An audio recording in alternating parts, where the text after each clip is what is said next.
just wait until the sky was falling. Held my breath so every single star had a light. On my mind, I never saw it coming. Didn't think you'd wake me with a kiss like this. Wait until the sky was falling. Held my breath so every single star had a light. On my mind, I never saw it coming. Didn't think you'd wake me with a kiss like this.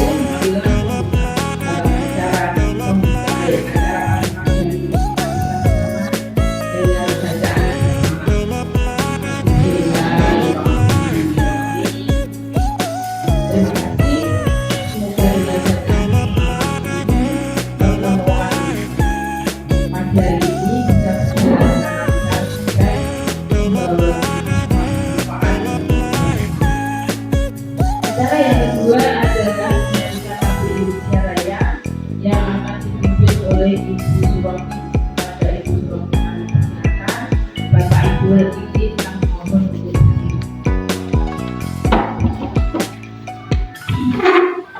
hadir.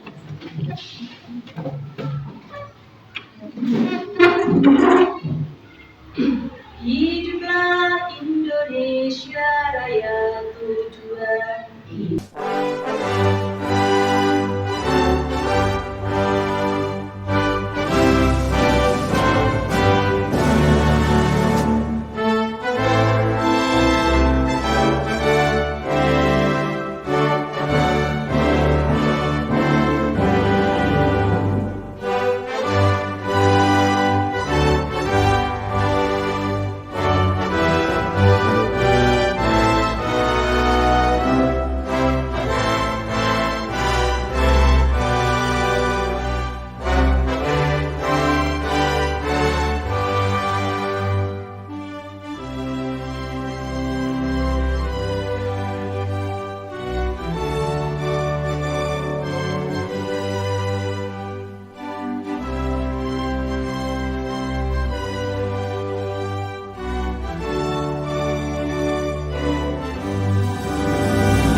Terima kasih.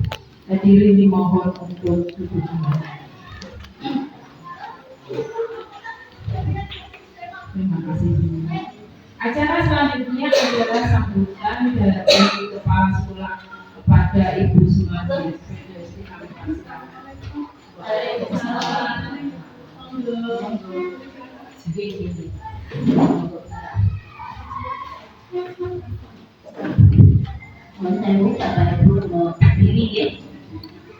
Assalamualaikum warahmatullahi wabarakatuh. Bapak Ibu guru SD 2 Trayu beserta Bapak Ibu pengurus komite serta Bapak Ibu perwakilan paguyuban kelas 1 kelas 2 hingga kelas 6 serta guru TK yang saya hormati. Pertama, marilah kita panjatkan puji syukur kepada Allah SWT atas limpahan hikmat Tuhannya sehingga kita bisa berkumpul di ruangan ini dalam kegiatan diseminasi budaya positif di sekolah yang akan dibaparkan oleh Bu Ana Muji Rahayu selaku peserta calon guru penggerak angkatan yang ke-10 Kabupaten Kendal.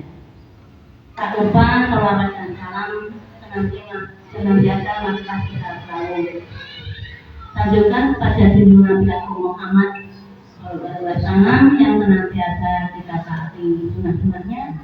Insya Allah kita pantas menghadapi syafaatnya sampai di wilayah kiamat. Amin. Allahumma amin. Bapak Ibu yang saya hormati, di acara diseminasi budaya positif ini merupakan salah satu program dari kegiatan individu calon guru penggerak Kabupaten Kendal. Puji syukur alhamdulillah atas doa Bapak Ibu semua, Bu Ana Musila Ayu lolos seleksi calon guru penggerak angkatan ke-10, yang mana tahapan-tahapan itu dilalui dengan penuh perjuangan, penuh persiapan yang matang, tapi dengan ridho Allah juga akhirnya Bu Ana Musila Ayu lolos menjadi calon guru penggerak. Calon guru penggerak atau guru penggerak itu merupakan perwujudan dari kurikulum merdeka Bapak Ibu, yang nanti menjadi tangan panjangnya dari pemerintah untuk menyampaikan informasi-informasi terupdate. Nanti juga ada kepala sekolah penggerak, ada pengawas penggerak.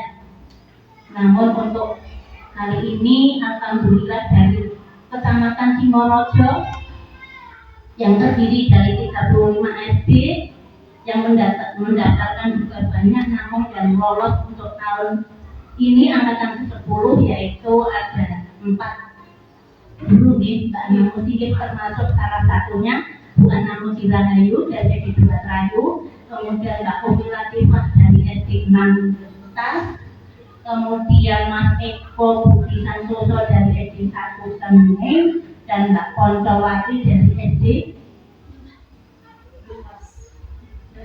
Duta Kelima. Dari sekian peserta baru tahun ini alhamdulillah kita punya calon guru penggerak. Untuk menjadi guru penggerak yang nanti punya sertifikat itu melalui proses tahapan program yang harus dilalui selama 6 bulan ke depan. Sudah dimulai kemarin bulan Mei, Juni, Juli, Agustus, September, Oktober, nanti berakhir November. Dengan program-programnya, salah satu program kali ini adalah budaya positif sekolah yang nanti akan dipaparkan beliau.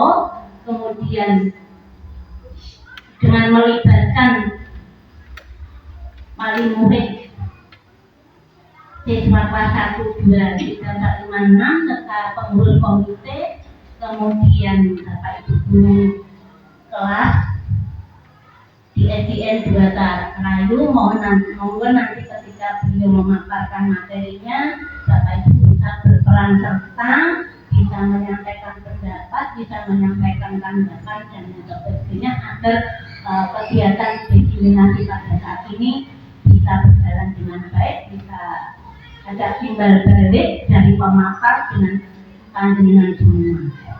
Untuk itu salah satu kepala sekolah yang saat ini berkepentingan dengan beliau Mbak Ana selaku kami pendampingnya dari pihak sekolah, nanti juga ada pendampingan dari pihak pengampu tingkat kabupaten, sehingga nanti di akhirnya bulan November itu beliau juga akan mengalami atau mengikuti tes akhir atau ujian akhir, sehingga dari calon guru penggerak akan lulus menjadi guru penggerak dan akan mendapatkan sertifikat guru penggerak yang sudah diakui resmi oleh pemerintah, dan nanti akan berdampak positif pula dalam pengembangan karirnya dan berdampak positif pula untuk saling sharing kepada Bapak Ibu guru yang lain, dan berdampak positif pula untuk kemajuan sekolah SD Negeri 2 Trayu.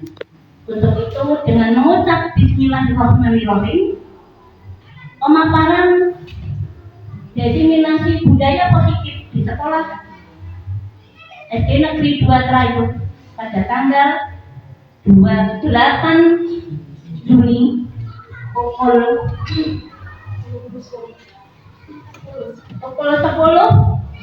waktu Indonesia Barat saya nyatakan dibuka. Terima kasih. Demikian untuk mengawali kegiatan ini, semoga dengan rahmat Allah yang Maha Kuasa kegiatan pada hari ini berjalan dengan baik, lancar, sesuai dengan ekspektasi. Akhir kata, wassalamualaikum warahmatullahi wabarakatuh.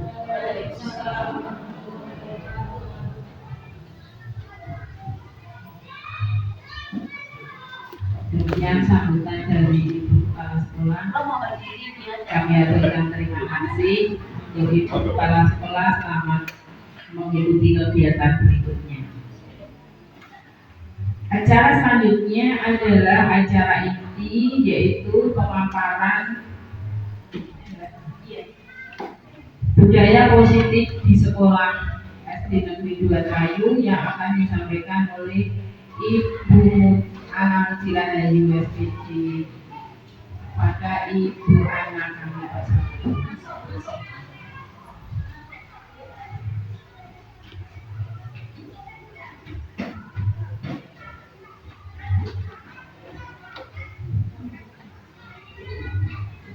Assalamualaikum warahmatullahi wabarakatuh.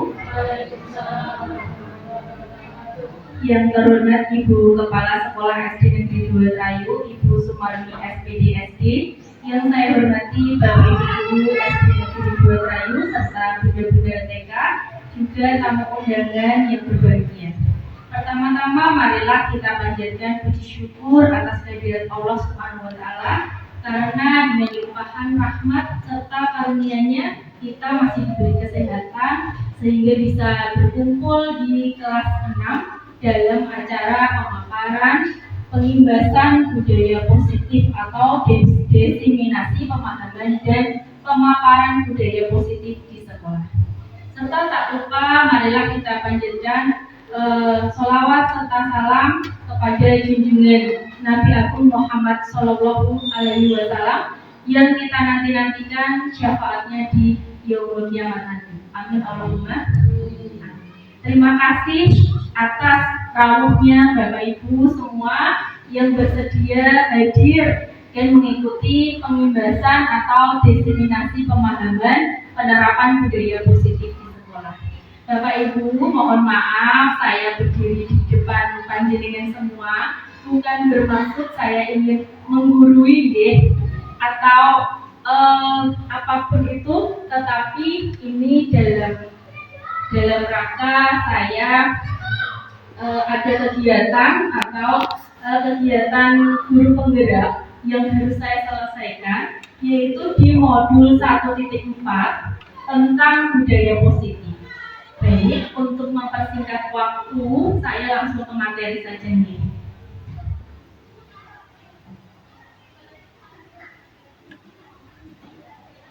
Nah, perkenalkan Bapak Ibu, ini ada fasilitator saya. Beliau adalah Ibu Suhertati SPD MSI. Kemudian ada pengajar praktik saya, yaitu Ibu Agustina Putri Pramodia Kanti SPD. Kemudian saya sendiri yang saat ini sedang menjalani kegiatan pendidikan guru penggerak angkatan 10 di Kabupaten Kendal. Terima kasih sekali atas dukungan dan partisipasi Bapak Ibu guru di SD Negeri 2 Trayu, sehingga saya bisa saat ini menyelesaikan modul 1 di pendidikan guru penggerak ini.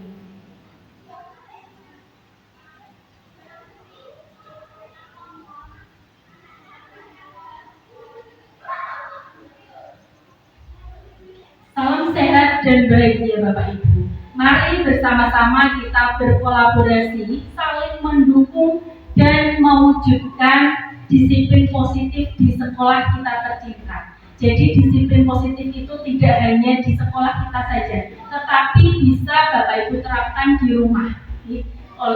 untuk anak-anak kita. Jadi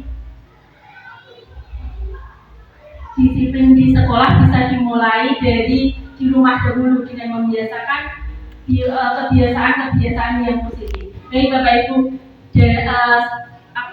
agar tidak sepaneng gitu, agar tidak tegang, kita ice breaking dulu. Ice breakingnya itu supaya kita semangat dan berbahagia. Ada tepuk love-nya, Bapak Ibu sudah pernah mendengar tepuk love?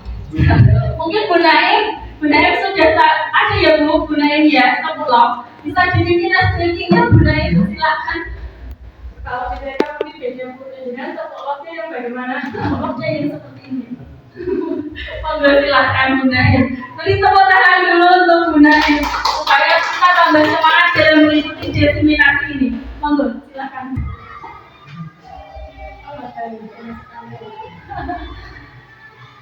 Izin permisi Bapak Ibu semuanya, supaya kita tidak tegang Ibu, monggo kita ice breaking sebentar. Kalau kita biasanya tepuk cinta, kalau ini punya Bu Ana tepuk love. Kita ikuti aja. Tepuk love ya Pak ya. Iya. Buat ngajari, tapi saya contohkan dulu. Tepuk cinta, pertama aku cinta pada Allah, kedua aku cinta Rasulullah, ketiga aku cinta pada ayah dan ibu, saudara seiman dan seagama. Ayo manfaatkan. Ayo udah sopi bareng-bareng. Yang berdiri sambil semangat. Tepuk tangannya sekalian gitu loh. Bukan cuma yang lain, acaranya juga biar lain. Yuk, tepuk cinta. Pertama aku cinta pada Allah, kedua aku cinta Rasulullah, ketiga aku cinta pada ayah dan ibu, saudara seiman dan seagama. Terima kasih semuanya. Terima kasih Bu Naim, sangat luar biasa sekali. Terima kasih sudah mencair suasananya. Tidak usah tegang Bu, acaranya kita belajar sambil bersantai. Monggo untuk snack, monggo sambil dinikmati seadanya gitu. Nah, saya lanjutkan. Apa itu budaya positif, Bapak Ibu? Apa itu budaya positif? Nah, budaya positif adalah perwujudan nilai-nilai, keyakinan universal dan kebiasaan-kebiasaan baik di sekolah yang berpihak pada murid agar murid dapat berkembang menjadi pribadi yang memiliki karakter profil pelajar Pancasila. Budaya positif diawali dengan perubahan paradigma tentang teori kontrol. Nah, apa itu teori kontrol?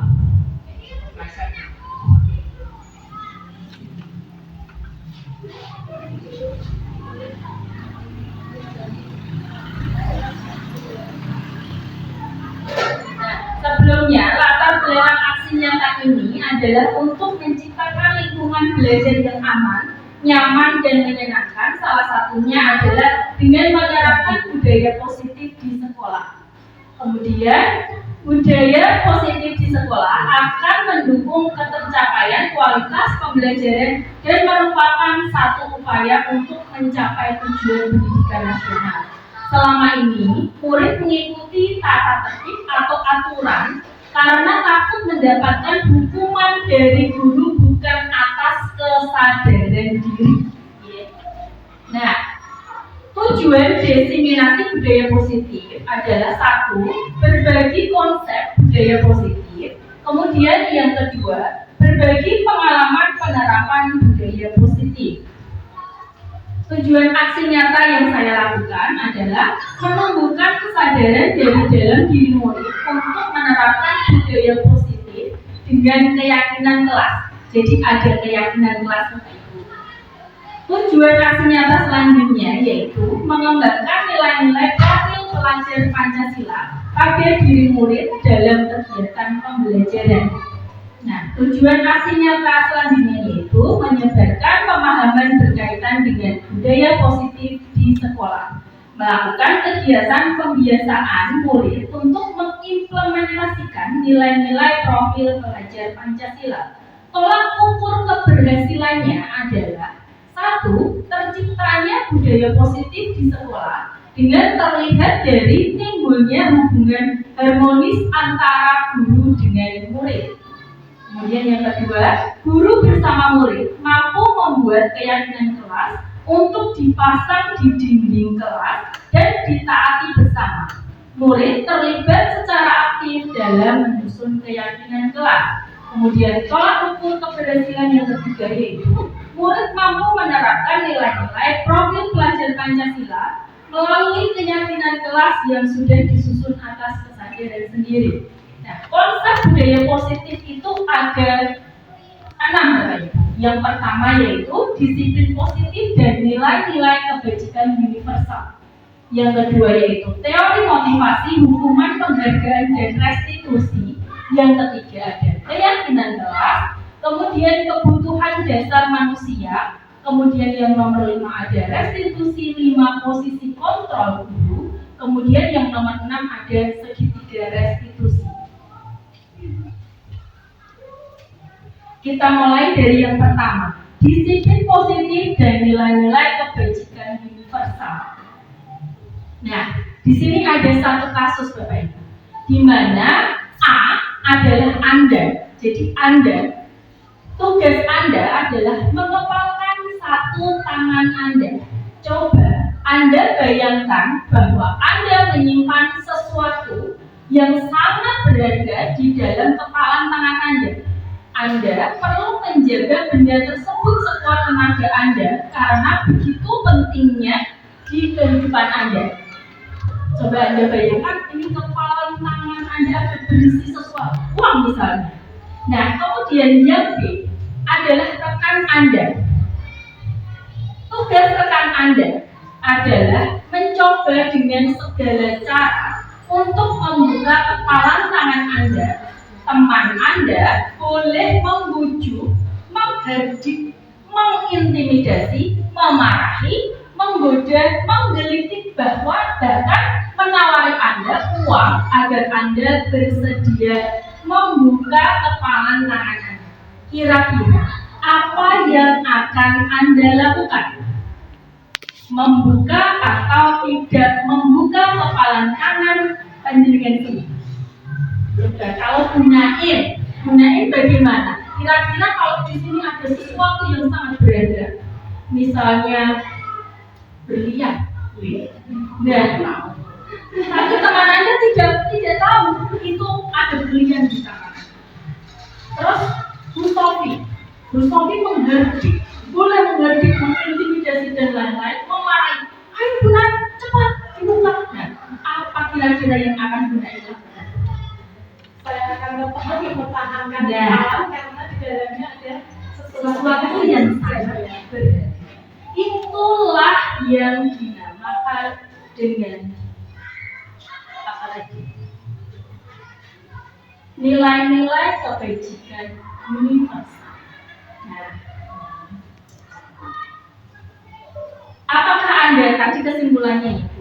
Berarti kesimpulannya adalah kita sendiri yang memegang kontrol atas kepalan tangan kita.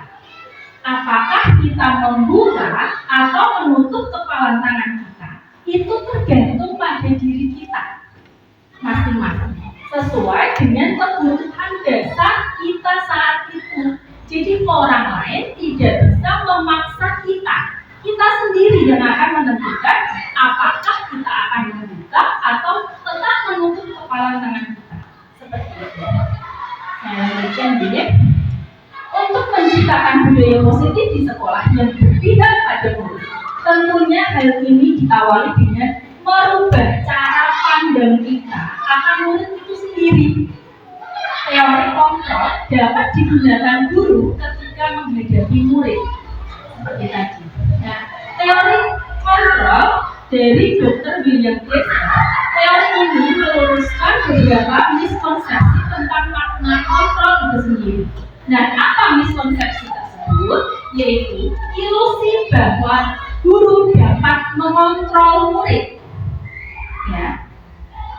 Kemudian ilusi bahwa semua penguatan positif efektif dan bermanfaat. Kemudian ada ilusi bahwa kritik dan membuat rasa bersalah mampu menguatkan karakter.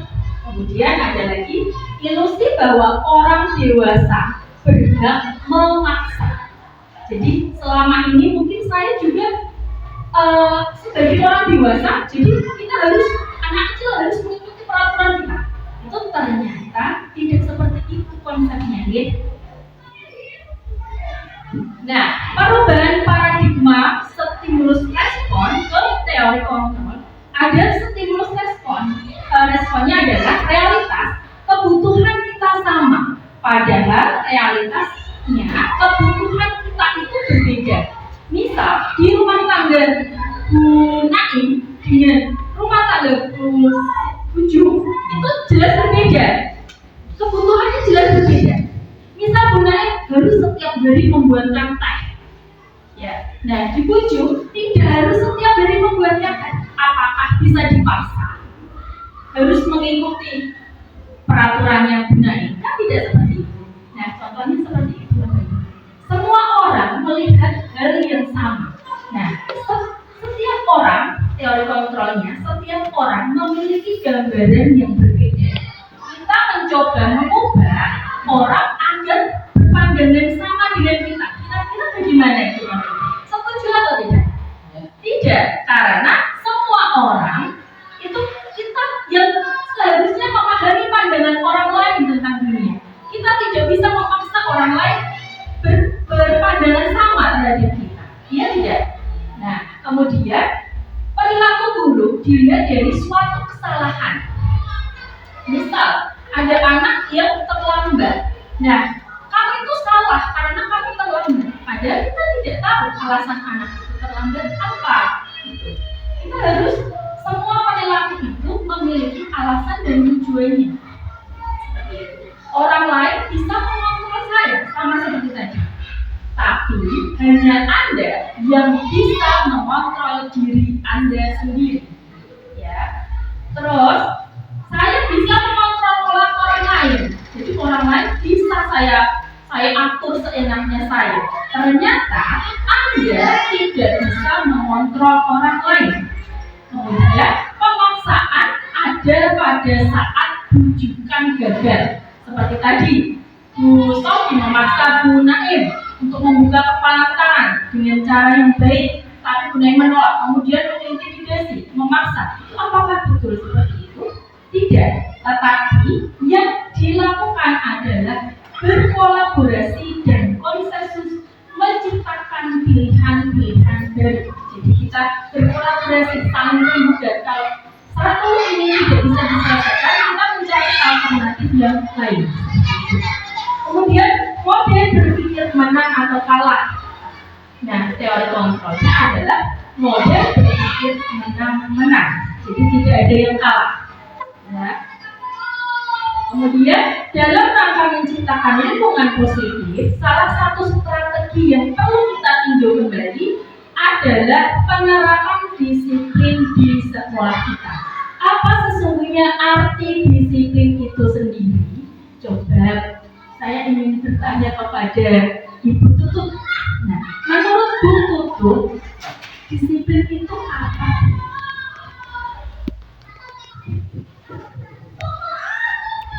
Menurut saya disiplin adalah sikap karena kita secara terus menerus konsekuen terhadap sesuatu. Menurut saya. Terima kasih Bu Tutut atas jawabannya. Disiplin adalah sesuatu yang dilaksanakan secara terus menerus dan konsisten. Nah, seperti itu. Nah, ternyata disiplin positif adalah sesuatu yang dilakukan seseorang pada orang lain untuk mendapatkan kepatuhan. Cara kita mengontrol diri dan bagaimana menguasai diri untuk memilih tindakan yang mengacu pada nilai-nilai yang kita hargai. Selanjutnya, disiplin positif adalah usaha untuk mengontrol diri dalam memilih tindakan agar dapat mencapai suatu tujuan mulia. Tujuan mulia di sini mengacu pada nilai-nilai kebajikan universal dan memiliki motivasi intrinsik. Apa itu motivasi intrinsik? Motivasi intrinsik adalah motivasi yang timbul dari dalam diri kita sendiri, tanpa ada paksaan dari luar atau paksaan dari siapapun. Jadi disiplin yang positif adalah disiplin yang muncul memang dari dalam diri kita sendiri, bukan dari peraturan yang dibuat tanpa ada kesepakatan terlebih dahulu.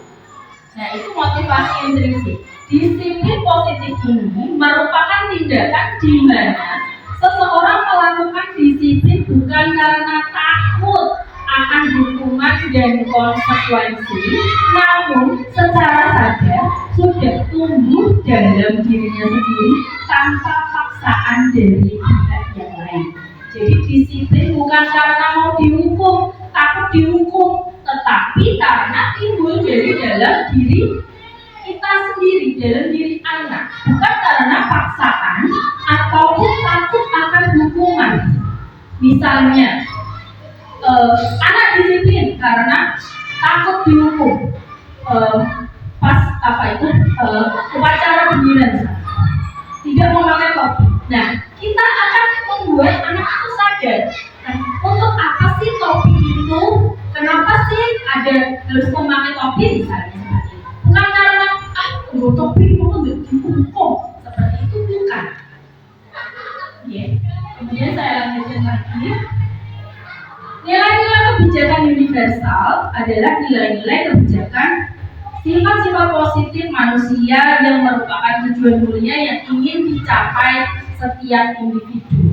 Nah, kali ini kita mengacu pada profil pelajar Pancasila. Yang profil pelajar Pancasila itu sendiri ada 6 aspek. Yang pertama adalah beriman, bertakwa kepada Tuhan Yang Maha Esa dan berakhlak mulia. Kemudian yang kedua, mandiri, bergotong royong, berkebinekaan global, bernalar kritis, dan kreatif. Selanjutnya, nilai-nilai kebijakan universal. Nah, yang tadi sudah saya singgung, seseorang yang memiliki disiplin diri, berarti mereka mempunyai tanggung jawab terhadap apa yang dilakukannya, karena mendasarkan tindakan pada nilai-nilai universal. Nilai-nilai kebajikan universal berarti nilai-nilai kebajikan yang disepakati bersama, lepas dari suku, bangsa, agama, bahasa maupun latar belakangnya. Jadi kita tidak boleh membeda-bedakan, semuanya sama, kita sama semuanya.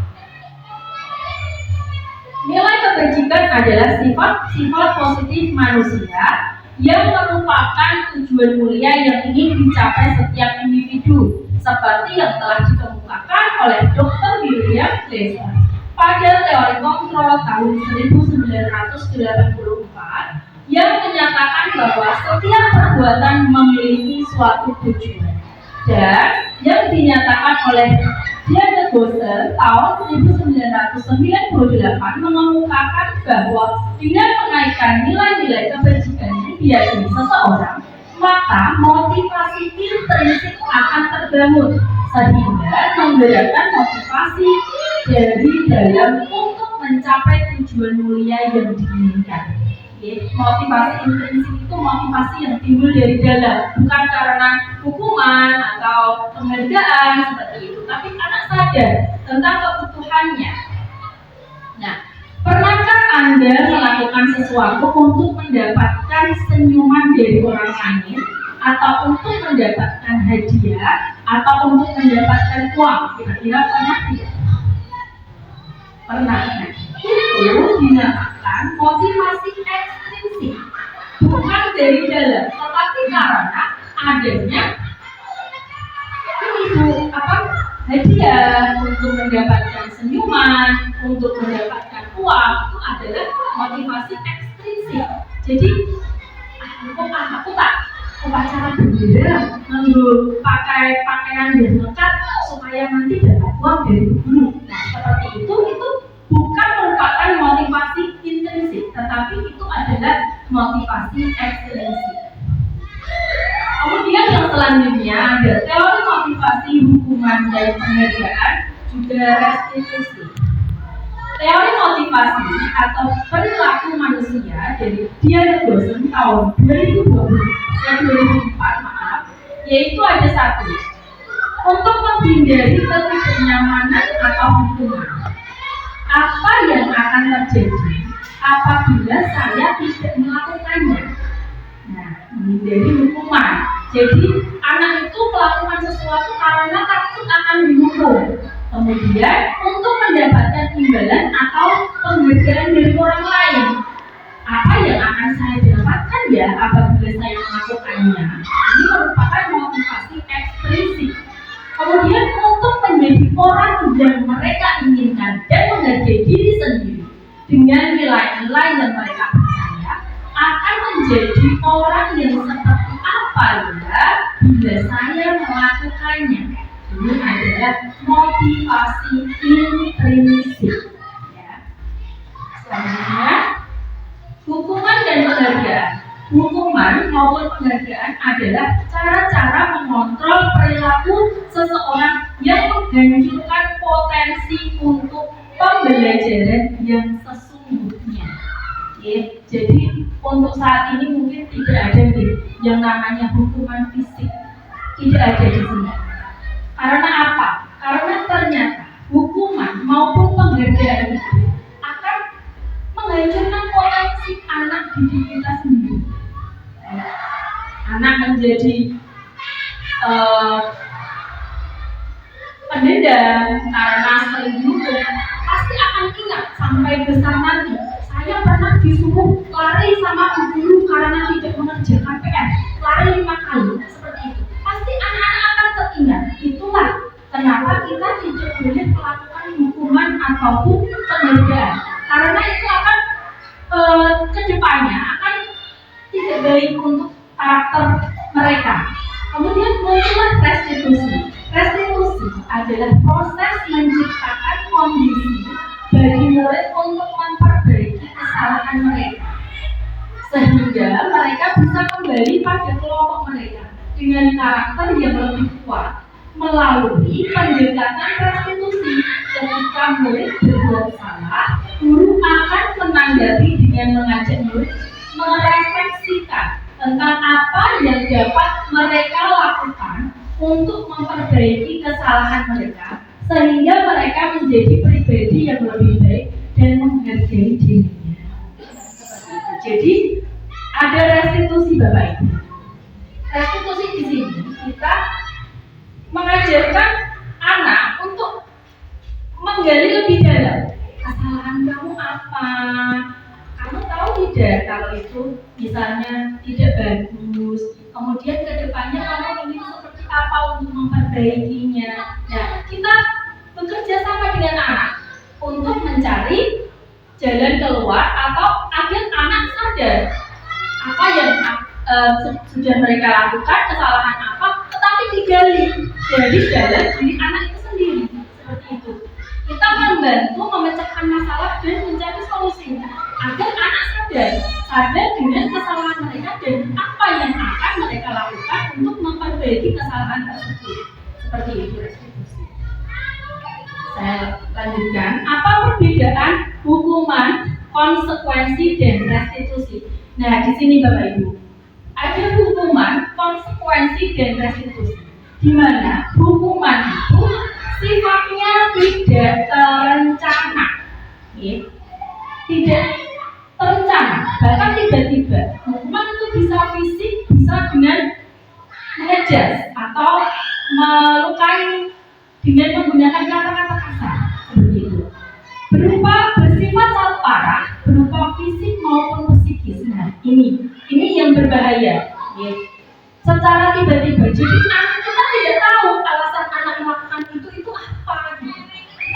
Langsung saja kamu itu salah, seperti itu. Kamu itu salah, kamu harus dihukum, lari 15 kali keliling lapangan. Tapi saya yakin di SD Negeri 2 Lari itu sudah tidak ada seperti itu. Kemudian konsekuensi ini sudah terencana atau sudah disepakati. apabila misal ada kejadian di kelas, anak menumpahkan air minum, ya, jadi anak tahu konsekuensi dari menumpahkan air minum itu dia harus apa, seperti itu. Oh, harus membersihkan menggunakan lap. Itu ini adalah konsekuensinya diberikan berdasarkan suatu data yang umumnya dapat diukur seperti tadi contohnya. Kemudian ada restitusi, yaitu proses menciptakan kondisi bagi murid untuk mencari solusi dan memperbaiki kesalahan mereka. Seperti tadi sudah saya sampaikan di dalam itu apa? Nah, di sini ada ada beberapa kasus di mana kita disuruh ini konsekuensi atau hukuman atau restitusi seperti itu. Coba sekarang yang nomor 1, kira-kira itu adalah hukuman atau konsekuensi mencatat 100 kali di dalam buku kalimat. Di dalam buku kalimat, saya tidak akan terlambat lagi karena terlambat sekolah. Jadi anak disuruh mencatat 100 kali karena terlambat sekolah. Kira-kira itu adalah hukuman atau konsekuensi. Hukuman. Nah, yang nomor 2 ada lari mengelilingi lapangan basket 2 kali karena terlambat hadir di sekolah. Hukuman atau konsekuensi itu Bapak Ibu dari paparan yang sudah saya sampaikan tadi. Hukuman. Kemudian yang nomor 3, membersihkan coretan yang dibuatnya di meja tulis. Kira-kira hukuman atau konsekuensi? Konsekuensi. Murid diminta untuk push up 15 kali karena tidak menggunakan masker saat ke sekolah. Hukuman atau konsekuensi? Hukuman. Nah, kemudian menggantikan kertas tugas teman yang telah dicoret-coret. Kira-kira itu hukuman atau konsekuensi? Konsekuensi. Ya, jadi sudah paham dan jelas nih Bapak Ibu apa itu perbedaan antara hukuman dan konsekuensi. Saya lanjutkan lagi. Ada keyakinan kelas Bapak Ibu. Mengapa keyakinan kelas? Mengapa tidak peraturan kelas saja? Ada yang bisa menjawab? Kenapa sih harus keyakinan kelas? Kenapa sih tidak peraturan kelas saja? Ada yang bisa menjawab? Monggo silakan. Tidak mungkin. Mengapa harus keyakinan kelas? Mengapa tidak peraturan kelas saja? Mungkin kalau peraturan kan harus ada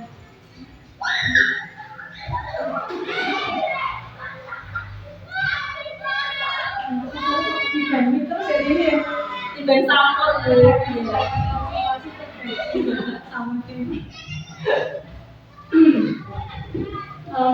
mengapa keyakinan kelas? Mengapa tidak peraturan kelas saja? Mungkin kalau peraturan itu kan anak-anak harus sudah gimana Bu? Habis ini tuh harus ini, habis udah kayak dirinci. Kalau keyakinan kelas mungkin anak diterapkan kayak pembiasaan kalau setiap hari sudah seperti ini, anak-anak mungkin akan paham dengan pembiasaan sehari. Mungkin seperti itu. Kalau salah ya mohon maaf. Tidak ada salah, tidak ada benar, gunain. Terima kasih atas jawabannya. Beri tepuk tangan kepada Bu yang luar biasa sekali. Kasih semangat Ibu. Bapak-bapak, kasih semangat. Kita tetap semangat dulu ya. Jadi mana Bu mau dibikin tetap semangat? Tetap semangat ya. Tetap semangat. Semangat. Supaya mencair ya Ibu. Yuk, kita ulangi lagi. Boleh bisa berdiri? 1, 2, 3. Tetap semangat.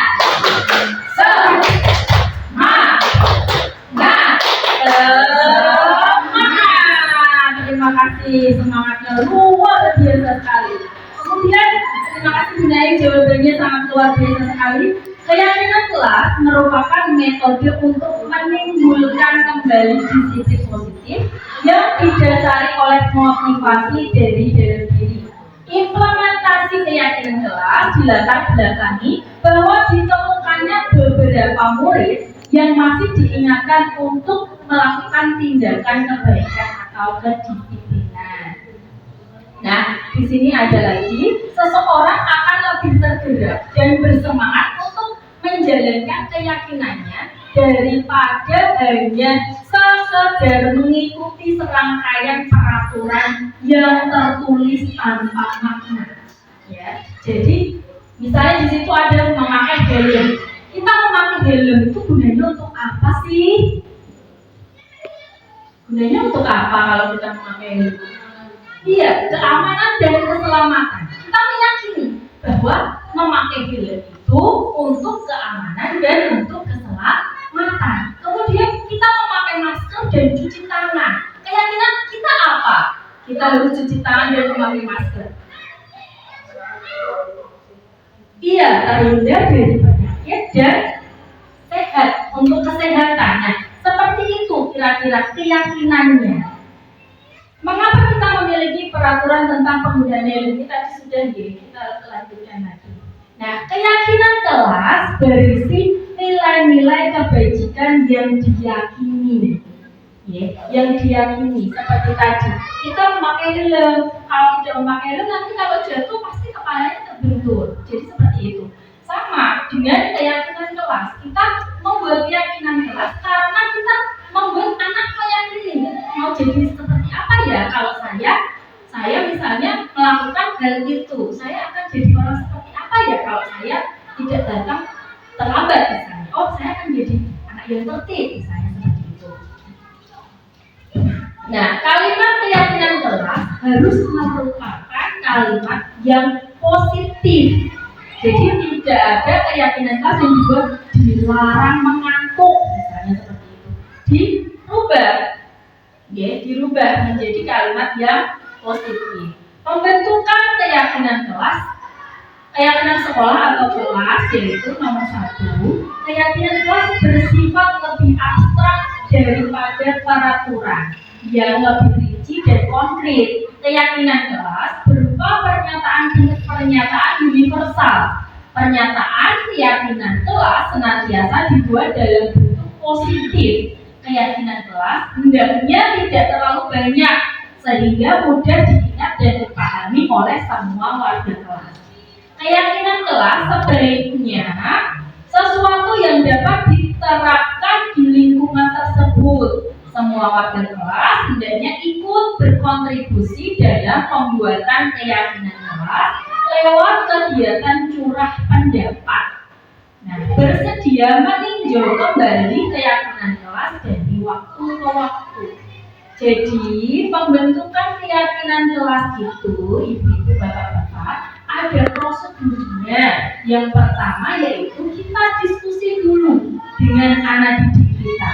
Mempersilahkan warga sekolah atau murid-murid di sekolah atau di kelas untuk bercurah pendapat tentang peraturan yang perlu disepakati di kelas. Jadi anak-anak kita ajak diskusi dulu. Kelas kita mau dibuat seperti apa sih anak-anak? Gitu. Kemudian prosedur yang kedua yaitu menulis. Jadi semua anak-anak boleh berpendapat. Kemudian pendapat mereka ditulis di kertas besar. Siapapun itu silakan menulis, di mana semua anggota atau warga sekolah bisa melihat isi curahan pendapat mereka. Seperti itu. Jadi setelah diskusi, kemudian anak-anak diajak menuliskan kira-kira apa sih keyakinan yang akan kita laksanakan di kelas kita. Seperti itu. Ditulis, baru kemudian menyusun keyakinan kelas sesuai dengan prosedur pembentukan keyakinan kelas atau sekolah, kemudian mengganti kalimat-kalimat dalam bentuk negatif menjadi positif. Misalnya dilarang berkelahi bisa diganti dengan saling menghormati. Seperti Jadi anak-anak tahu, oh saling menghormati pendapat orang lain, tidak boleh berkelahi karena kita sama-sama manusia ciptaan Tuhan seperti itu. Kemudian meninjau, tinjau kembali daftar curah pendapat yang sudah dicatat, tinjau ulang keyakinan kelas atau secara bersama-sama. Kemudian menandatangani. Jadi kalau sudah disepakati, ditandatangani oleh semua warga kelas tersebut. Ya, ditandatangani oleh semua karena tadi kan dibuat bersama-sama, kemudian akan ditaati bersama-sama. Nah, caranya bagaimana? Dengan menandatangani ini dulu, kamu sudah tanda tangan. Kalau tidak boleh nakal sama temannya, harus saling menghormati seperti itu. Kemudian menempel. Setelah ditandatangani, keyakinan kelas yang tadi sudah dibuat ditempel di dinding agar mudah dibaca oleh semua warga kelas.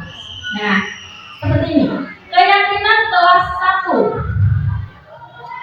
ada hadir tepat waktu, kemudian meminta izin.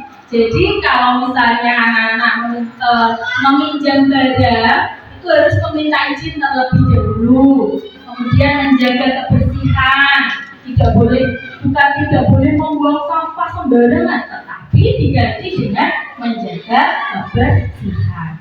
Melaksanakan piket, berbaris dengan tertib, saling menghargai, tidak bertengkar, mengerjakan tugas dan berbicara dengan sopan. Dengan menerapkan 4 kata sakti, yaitu minta tolong, permisi, terima kasih, dan maaf. Kemudian kebutuhan dasar manusia. Kebutuhan dasar manusia itu ada 5, Bapak Ibu. Yang pertama adalah kebutuhan bertahan hidup.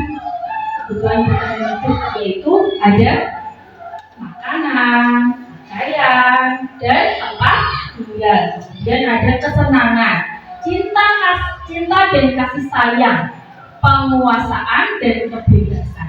Kita semua manusia itu mempunyai 5 kebutuhan dasar, yaitu ada kesenangan, ada bertahan hidup, kebebasan, penguasaan, dan cinta dan kasih sayang.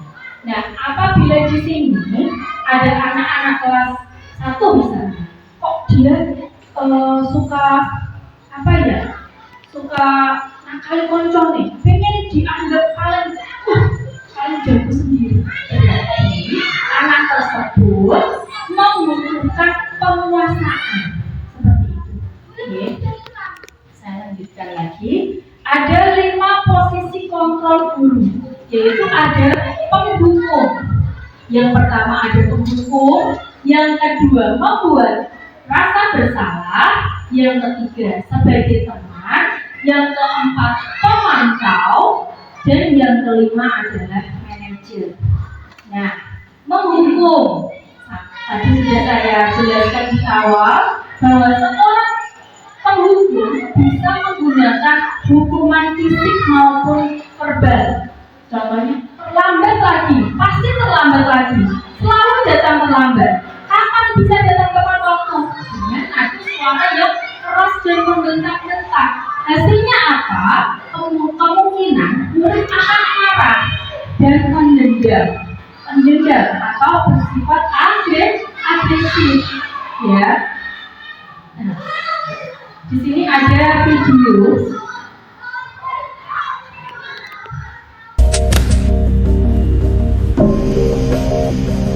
Naren, sini kamu. Selamat pagi, Bu. Selalu terlambat. Kamu deh, pasti terlambat. Maaf, Bu. Saya... Apa? Apa coba? Alasan kamu apa lagi? Kapan sih kamu tidak terlambat? Malas sekali ya kamu jadi anak. Saya... Dasar pemalas. Gak kapok-kapok sih kamu. Sudah berapa kali terlambat? Sana, kamu keliling lapangan basket 2 kali. Kenapa saya harus keliling lapangan basket, Bu? Kenapa? Kamu mau lawan ibu? Berani-beraninya jawab. Sudah terlambat, masih berani jawab pula. Sekarang, keliling lapangan basket 5 kali sekalian, biar kapok. Cepat, pergi sana ke lapangan basket. Nah, video tadi adalah posisi kontrol guru sebagai penghukum dengan menghukum tanpa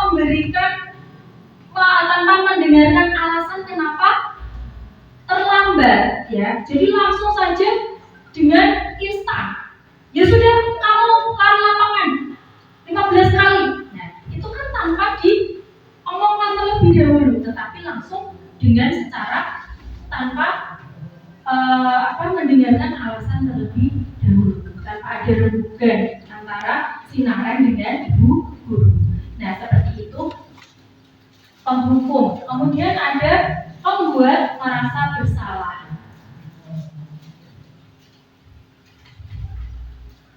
Pembuat merasa bersalah membuat murid merasa tidak nyaman, bersalah atau rendah diri. Contohnya, Ami, kamu ini bagaimana ya?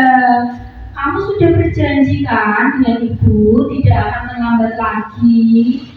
Tapi kenapa ya? Senang sekali mengecewakan ibu. Ibu benar-benar kecewa sekali sama kamu. Nah, seperti itu membuat Ami merasa bersalah. Yeah. Nah, hasilnya murid akan merasa bersalah dan menjadi orang yang gagal. Dan tidak sanggup membahagiakan orang lain. Yeah. Merasa bersalah. Ya, Hoki salah terus. Itu. Jadi rendah diri. Bisa jadi anak menjadi rendah diri karena selalu disalahkan. Ada video.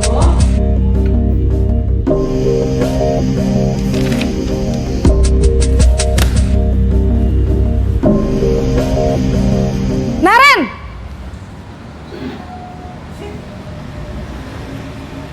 Selamat pagi, Bu. Naren. Kamu kenapa terlambat lagi, Nak? Ya Tuhan, Naren. Kamu senang ya bikin ibu susah ya? Kalau kamu terlambat lagi, nanti ibu yang ditegur bapak kepala sekolah, Nak. Disangka ibu tidak bisa membina kamu. Duh, gimana ini? Maaf, Bu. Duh, Gusti Naren. Kamu suka ya kalau ibu ditegur bapak kepala sekolah? Terus, sekarang ibu harus tulis apa ini di buku absen? Ini kamu sudah sering terlambat loh. Ibu harus apa coba? Maaf, Bu. Maaf sekali. Ya sudah, lain kali jangan bikin ibu susah lagi ya, Nak ya. Ibu tidak akan kuat lagi kalau kamu begini terus. Bisa jantungan kalau ibu ditegur bapak kepala sekolah. Sana cepat ke kelas. Maaf ya, Bu. Maaf sekali. Nah, itu tadi posisi guru sebagai pembuat rasa bersalah. Jadi anak merasa bersalah. Kok telat terus. Jadi seperti itu nih, merasa bersalah. Kemudian ada lagi posisi kontrol guru sebagai teman. Nah, biasanya ini saya terapkan di kelas 1 itu karena memang kebutuhannya berbeda-beda. Kalau di kelas yang tinggi mungkin tidak bisa diterapkan sebagai teman. Tapi kalau untuk yang di kelas 1 dan kelas 2 mungkin bisa menerapkan posisi kontrol guru sebagai teman. Nah, pada posisi ini guru tidak akan menyakiti murid, namun akan tetap berupaya mengontrol murid melalui persuasi. Ani, ayolah, bagaimana sih kamu? Kemarin kamu kan sudah janji ke Bapak bukan? Kenapa terlambat lagi? Sambil tertawa ringan. Ya sudah, tidak apa-apa, duduk dulu sana. Nanti Pak Guru bantu kamu ini. Nah, murid akan merasa senang dan akrab dengan guru. Namun murid menjadi tergantung pada guru. Karena memang kalau kelas 1 tidak bisa di kasar atau seperti tadi di posisi penghukum, tidak bisa. Yeah. Kemudian ada contohnya yang sebagai teman videonya.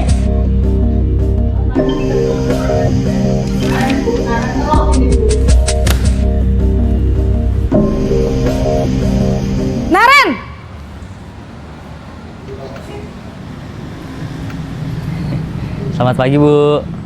Wah, sudah jam berapa ini, Nak? Terlambat lagi ya, sayang. Iya, Bu. Habis ibu saya lupa bangunkan saya, Bu. Kamu malah menyalahkan ibu kamu. Kamu bukannya anak yang larinya paling kenceng. Kok terlambat sih? Iya, Bu. Saya memang terlambat bangun tadi. Jadi, biarpun saya lari kencang, tetap gak kekejar, Bu. Ya sudah sana. Nanti lain kali larinya lebih kenceng lagi ya. Biar gak terlambat lagi. Bikin seneng ibu. Demi ibu. Bisa kan? Bisa lah, Bu. Ya sudah sana masuk kelas. Ibu beresin urusan absen kamu. Kamu ini ada-ada saja. Nah, itu tadi posisi sebagai teman Bapak Ibu. Kemudian ada sebagai pemantau. Pada saat mengawasi, sangat mengandalkan penghitungan catatan data yang dapat digunakan sebagai bukti atas perilaku seseorang. Contohnya, Adi, kamu terlambat 15 menit. Apakah kamu sudah mengerti konsekuensi yang harus dilakukan bila terlambat? Iya, Pak, saya mengerti konsekuensinya. Saya tidak boleh beristirahat. Saya harus mengejar ketertinggalan saya. Nah, seperti itu sebagai pemantau. Jadi mengingatkan kembali peraturan-peraturan atau kesepakatan yang sudah ditulis seperti itu. Hasilnya, murid memahami konsekuensi yang harus dilaksanakan, yang harus dijalankan karena telah melanggar salah satu peraturan sekolah. Begitu. Nah, diharapkan Bapak Ibu guru bisa menjadi atau sebagai manajer. Apa itu manajer? Pada posisi manajer, guru akan mengembalikan tanggung jawab pada murid untuk mencari jalan keluar dari permasalahannya. Tentunya dengan bimbingan guru, misalnya apa yang kita yakini, apakah kamu meyakininya? Jika kamu meyakininya, apakah kamu bersedia memperbaikinya? Nah, hasilnya murid dapat menjadi pribadi yang mandiri, merdeka dan bertanggung jawab atas segala perilaku dan sikapnya yang pada akhirnya dapat menciptakan lingkungan positif, nyaman dan juga aman.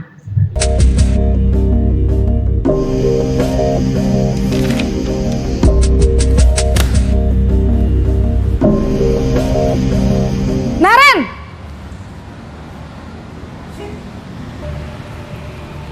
Selamat pagi, Bu. Selamat pagi, Naren. Maaf, Bu. Saya terlambat. Iya, sekolah masuknya jam 7, sekarang sudah jam 7.20. Jadi sekarang bagaimana ini, Naren? Maaf, Bu. Saya lupa setel alarm saya semalam. Baiklah, menurut kamu, keyakinan sekolah yang mana yang perlu kamu tingkatkan? Menghargai diri sendiri dan orang lain mungkin ya, Bu. Setuju. Jadi, apakah Naren meyakini prinsip saling menghormati tersebut? Iya, Bu. Saya meyakininya. Apakah Naren bersedia memperbaiki masalah keterlambatan ini? Bersedia, Bu. Bagaimana kamu akan perbaiki masalah keterlambatan ini? Saya akan coba untuk tidak lupa menyetel alarm saya, Bu. Baik, kalau Naren lupa menyetel alarm di rumah, ada orang yang kira-kira bisa bantu mengingatkan tidak? Ada, Bu. Kakak saya, Kak Ema. Ada lagi selain Kak Ema? Selain Kak Ema, ada ibu saya. Baik, jadi yang mengingatkan Naren adalah Kak Ema dan ibu kamu ya? Kira-kira akan mulai setel alarm kapan nih, Naren? Setelah pulang sekolah, akan segera saya lakukan. Baik, jadi Naren akan setel alarm untuk bangun besok pagi dan akan diingatkan oleh kakak dan ibunda Naren ya. Ada lagi yang mungkin perlu dilakukan, Naren? Agar tidak terlambat bangun lagi. Tidak ada, Bu. Baik, Naren. Terima kasih untuk kerjasama kamu. Sekarang kamu perlu kembali ke kelas untuk belajar. Baik, Bu. Terima kasih. Nah, kemudian kita masuk ke segitiga restitusi, di mana segitiga restitusi ini adalah proses menciptakan kondisi bagi murid untuk memperbaiki kesalahan mereka, sehingga mereka bisa kembali pada kelompok mereka dengan karakter yang lebih kuat, melalui pendekatan restitusi ketika murid berbuat salah. Guru akan menanggapi dengan mengajak murid berefleksi tentang apa yang dapat mereka lakukan untuk memperbaiki kesalahan mereka, sehingga mereka menjadi pribadi yang lebih baik dan menghargai dirinya. Seperti itu. Nah, segitiga restitusi itu ada validasi tindakan yang salah. Contohnya dengan kamu tentu punya alasan mengapa melakukan perbuatan itu. Adakah cara yang lebih efektif untuk untuk mendapatkan apa yang kamu butuhkan? Kemudian menstabilkan identitas, yaitu dengan setiap orang pasti pernah melakukan kesalahan. Kemudian kamu bukan satu-satunya yang pernah melakukan kesalahan ini. Guru juga dulu pernah melakukan kesalahan ini, misalnya seperti itu. Kemudian menanyakan keyakinan kelas apa yang telah kita sepakati kemarin. Nah, kamu ingin jadi orang yang seperti apa? Kira-kira apa yang akan kamu lakukan untuk memperbaiki kesalahanmu? Seperti itu. Jadi kita menerapkan segitiga restitusi. Nah, contoh penerapan segitiga restitusi kemarin saya sudah menerapkan di kelas 4 kelas 5 ya. Karena untuk kelas pesawat siapakah ini? Belum siapa? Nanti istirahat, kita ngobrol dulu ya. Halo Mas Deva, bagaimana perasaan Mas Deva? Kita ngobrolnya dari sini. Dan kalau bukan jadi Mas Deva juga pasti akan dekat. Apa yang Mas Deva lakukan saat pembelajaran tadi? Bermain pesawat, Bu. Bermain pesawat. Mas Deva suka bermain pesawat? Suka. Kenapa suka bermain pesawat? Senang karena baru bisa buat pesawat, Bu. Oh, baru bisa buat pesawat. Bu Ana juga pasti senang dan suka sekali kalau misalnya baru bisa membuat sesuatu. Pasti ingin terus membuat dan bermain gitu. Tapi kita tidak boleh lupa waktu. Terus tetap bisa menghadapi teman-teman kita yang sudah diajak di kelas. Mas Deva ingat dengan kesepakatan kelas kita? Ingat. Apa itu? Mendengarkan dan menghormati teman yang belajar. Nah, kira-kira Mas Deva yakin dengan keyakinan kelas kita tidak? Yakin. Apakah Mas Deva sepakat dan yakin? Nah, Mas Deva, apa yang akan Mas Deva lakukan? Jaga baik-baik keadaan ini. Saya meminta maaf kepada teman-teman. Meminta maaf kepada teman-teman. Bagus sekali. Kira-kira kalau besok Mas Deva tidak bermain pesawat saat pembelajaran dan saat di kelas, Mas Deva bisa tidak? Bisa. Bisa. Nah, Mas Deva pasti akan tetap bermain pesawat dengan teman-teman kan? Nah, pada saat apa Mas Deva akan bermain pesawat dengan teman-teman? Pada saat jam istirahat, Bu. Baik, pada saat jam istirahat. Terima kasih banyak ya Mas Deva sudah mau berubah dan memperbaiki diri.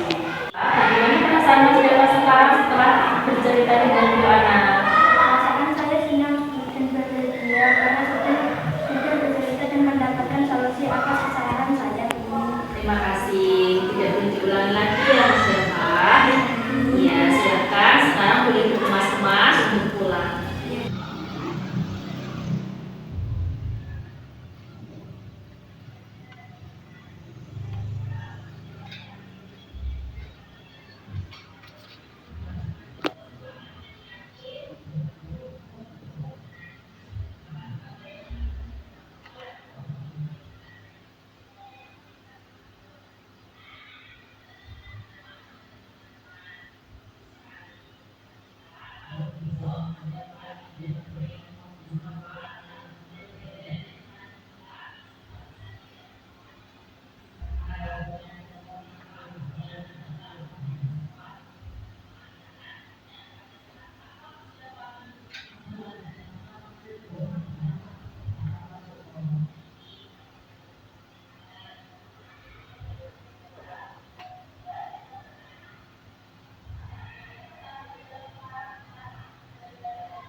Maaf suaranya tidak terdengar. Kurang seru. Nah, sudah sampai di kesimpulan Bapak Ibu. Jadi kesimpulannya adalah untuk menciptakan lingkungan belajar yang aman, nyaman, dan menyenangkan, salah satunya adalah menerapkan budaya positif di sekolah. Kemudian dalam menerapkan budaya positif di sekolah, kita harus memahami tentang bagaimana melihat siswa dari berbagai macam aspek, terutama dari aspek kebutuhan dasar manusia tadi, yang ada 5 tadi. Nah, kemudian yang ketiga adalah guru sebagai manajer berperan penting dalam memenuhi kebutuhan dasar murid sehingga bisa membedakan antara hukuman, konsekuensi, dan restitusi. Dalam mewujudkan budaya positif, perlu dibuat keyakinan kelas atau kesepakatan kelas yang harus dilaksanakan oleh seluruh warga sekolah untuk menimbulkan kembali disiplin positif yang didasari oleh motivasi dalam diri. Kemudian, guru dapat menggali motivasi intrinsik yang dimiliki murid dengan mengimplementasikan segitiga restitusi. Demikian Bapak Ibu yang bisa saya sampaikan. Terima kasih atas waktunya. Kurang lebihnya saya memohon maaf apabila ada kata-kata yang kurang berkenan. Saya kembalikan lagi kepada Ibu. Wassalamualaikum warahmatullahi wabarakatuh. Monggo Bapak Ibu kita beri aplaus untuk Bu Anang Mujirahayu. Terima kasih kepada Ibu Anang Mujirahayu yang telah memaparkan diseminasi budaya positif di sekolah. Semoga apa yang telah dipaparkan bisa kita tindak lanjuti dan insya Allah nanti akan membawa anak-anak menjadi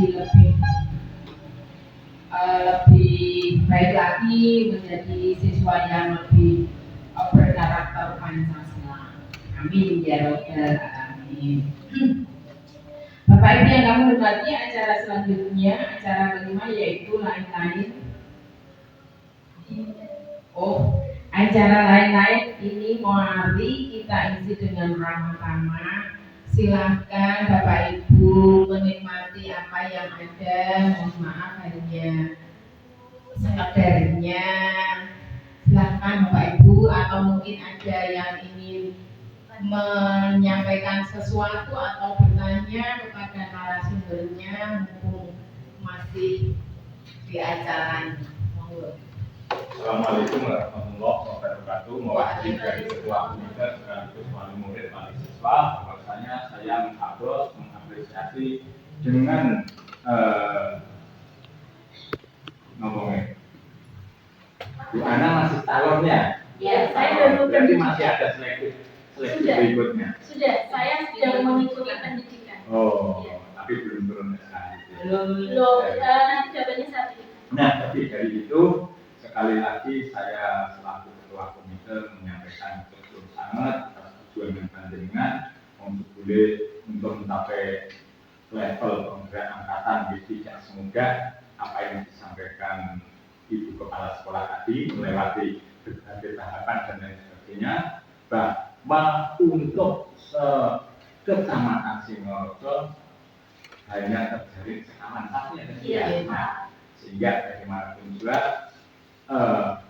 mereka yang terseleksi saya yakin mampu diberi amanah sehingga bisa disampaikan kepada para wali murid yang pada saat ini sudah pandangan sampaikan dengan detail A, B, C, D atau Z.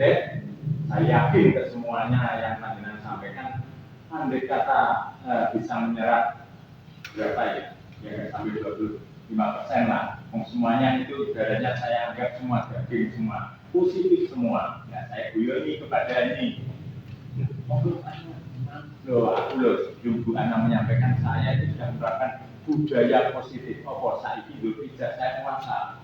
Nah, itu saya buktikan seperti itu. Tapi sekali lagi saya mengapresiasi apa yang Pak Dinas sampaikan, pemaparan dengan intonasi gaya yang bisa dikatakan mungkin sempurna. Wis kalau ngono dari mobil wong yang itu mungkin Pak Ustaz deh. Nanti ayu yang mudah-mudahan ya sore. Sekali lagi saya matur banget. Ada yang lebih dari itu, yaitu mau video memang itu perlu, tapi ada yang lebih penting lagi, yaitu uswah. Dan gitu saja. Apa uswah itu? Tauladan, perilaku, sikap, praktek daripada pandangan-pandangan. Apa nih? Kamu laku, kalau kan nama CCTV, aku ibu biasa. Nah itu kan menyangkut karakter masing-masing. Sekali lagi, rambut boleh pada hitam, tapi karakter kan tidak sama. Jadi anak itu sering lupa, saya tanya, kamu harus di ibadah, misalnya di wah, bukan diri, ya monggo lah itu. Mungkin saya yang keliru yang kurang sempurna atau apa, itu salah satu yang saya tanyakan. Nah, lain jujur lain artinya seperti itu. Ya, apa yang tadi apa itu sampaikan, paparkan. Sekali lagi saya masih sangat mungkin dalam hal ini sesuai karakter berjuang keras, galak, tangan, sehingga terhadap anak juga seperti itu. Kamu nggak usah sekolah besok karena kamu sudah nggak jelas sendiri. Nah, kadang-kala hal itu memang betul, tapi bagaimanapun juga orang tua itu lebih mengerti, oh anak ini wis layak diberi hukuman, anak ini hanya sebatas diberi apa yang membuat tadi itu konsekuensi atau lain hal sebagainya. Itu yang tahu kan si pelaku. Tapi yang paling dikatakan itu sebuah input masukan dari saya ini. Dan mudah-mudahan membawa manfaat antar akhirat ini seperti itu yang saya sampaikan. Mudah-mudahan panjenengan betul-betul diberi amanah sesuai dengan karakter sebagai penggerak angkatan 10 Kabupaten Kendal untuk wilayah SD Negeri 21. Pun mantan Assalamualaikum warahmatullahi wabarakatuh. Terima kasih Pak atas motivasi, dukungan dan semangatnya untuk saya. Semoga kedepannya saya bisa mengimbaskan apa yang saya dapatkan kepada teman-teman saya, khususnya di SD Negeri 2 Trayu, juga kepada murid-murid di SD Negeri 2 Trayu, agar kedepannya bisa lebih baik lagi. Jadi mungkin yang lainnya. Yang lainnya kayaknya gini Bu. Aduh, seperti gue.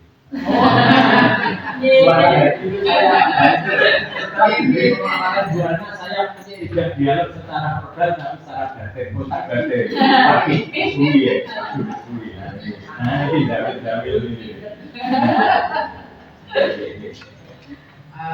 Terima kasih pada Bapak Amin selaku Ketua Komite yang telah memberikan apresiasi yang kepada Ibu Ana Musirahayu. Demikian juga kami mohonkan kepada Bapak Ibu wali siswa untuk mari kita saling mendoakan semoga Mbak Ana, Bu Ana Musirahayu diberi kelancaran, kesuksesan dalam mengikuti calon guru penggerak di Kabupaten Kendal ini dan semoga sukses sampai akhir. Amin. Bapak Ibu yang kami hormati, acara demi acara telah kita lalui bersama. Sampailah kita pada acara penghujung, yaitu acara penutup.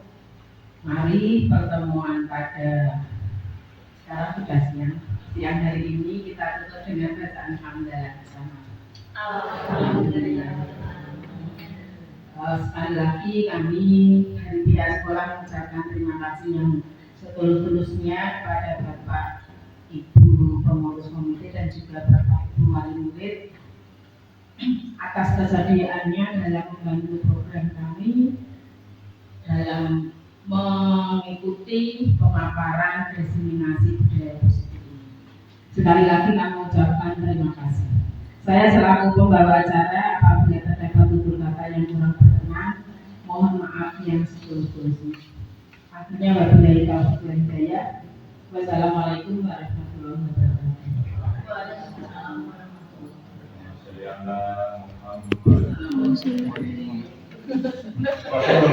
Oke, lulus.